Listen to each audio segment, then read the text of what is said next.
नमस्कार, मैं प्रशांत आप सभी का हमारे चैनल एनसीआर पत्रिका पर स्वागत करता हूं। भारत के पड़ोसी बांग्लादेश में वर्तमान हालात बेहद अस्थिर बने हुए हैं। वहीं इस बीच भारत के प्रधानमंत्री नरेंद्र मोदी के द्वारा बांग्लादेश की सरकार के चीफ एडवाइजर मोहम्मद यूनुस को एक चिट्ठी लिखी गई है। आपको बता दें कि पीएम मोदी के द्वारा यह चिट्ठी बांग्लादेश के राष्ट्रीय दिवस के अवसर पर लिखी गई है, जिसमें इतिहास का जिक्र किया गया है और वर्ष 1971 के बांग्लादेश मुक्ति संग्राम की अटूट भावना को याद करते हुए इसे भारत बांग्लादेश के मजबूत संबंधों की नींव बताया गया है। इसके साथ ही बांग्लादेश को उसकी स्थापना में भारत की भूमिका भी याद दिलाई गई है। पीएम मोदी ने पत्र में लिखा कि मैं बांग्लादेश के राष्ट्रीय दिवस के अवसर पर आपको और बांग्लादेश के समस्त लोगों को अपनी शुभकामनाएं देता हूं। यह दिन हमारे साझा इतिहास एवं बलिदान का एक बेहतर प्रमाण है, क्योंकि इसने हमारी द्विपक्षीय साझेदारी की नींव रखी है।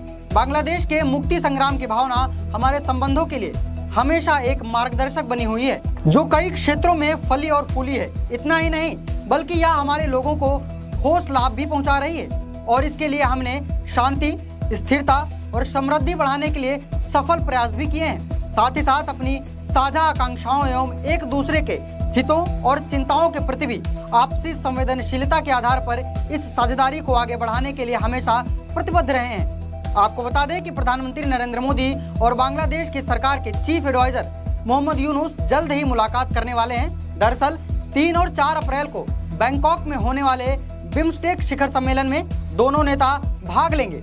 वहीं ढाका के द्वारा द्विपक्षीय बैठक की मांग भी की गई है। गौरतलब है कि यूनुस चीन जाने से पहले भी भारत आना चाहते थे, हालांकि उन्हें भारत की तरफ से कोई प्रतिक्रिया नहीं मिली थी। इसलिए अब मोहम्मद यूनुस बैंकॉक में होने वाली बिम्स्टेक समिट में प्रधानमंत्री नरेंद्र मोदी के साथ द्विपक्षीय वार्ता करना चाहते हैं। हालांकि भारत के द्वारा अभी तक इसका जवाब नहीं दिया गया है। बात करें बांग्लादेश की, तो वहां देशव्यापी आंदोलन के पश्चात भारत की पुरानी सहयोगी शेख हसीना के नेतृत्व वाली आवामी लीग की सरकार को गिरा दिया गया था। इतना ही नहीं, बाद में पूर्व प्रधानमंत्री को भारत भागने पर भी मजबूर होना पड़ा था, जिसके बाद भारत और बांग्लादेश के बीच संबंध काफी तनावपूर्ण हो गए थे।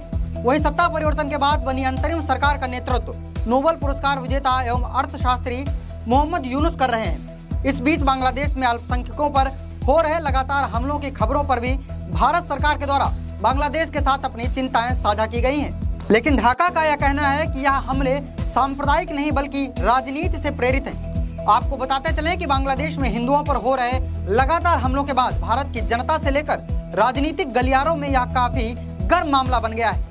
अब देखना होगा कि यदि दोनों देशों के नेताओं की मुलाकात होती है तो भारत इस मुद्दे पर अपना पक्ष किस प्रकार रखता है और क्या बांग्लादेश साझा रिश्तों के लिए अपने देश में अल्पसंख्यकों पर हो रहे हमलों के लिए कोई कड़ा कदम उठाती है अथवा नहीं। अब मैं प्रशांत आपसे विदा लेता हूं, लेकिन आप सभी अपनी सेहत का ख्याल रखें और देखते रहिए हमारे चैनल एनसीआर पत्रिका को। धन्यवाद।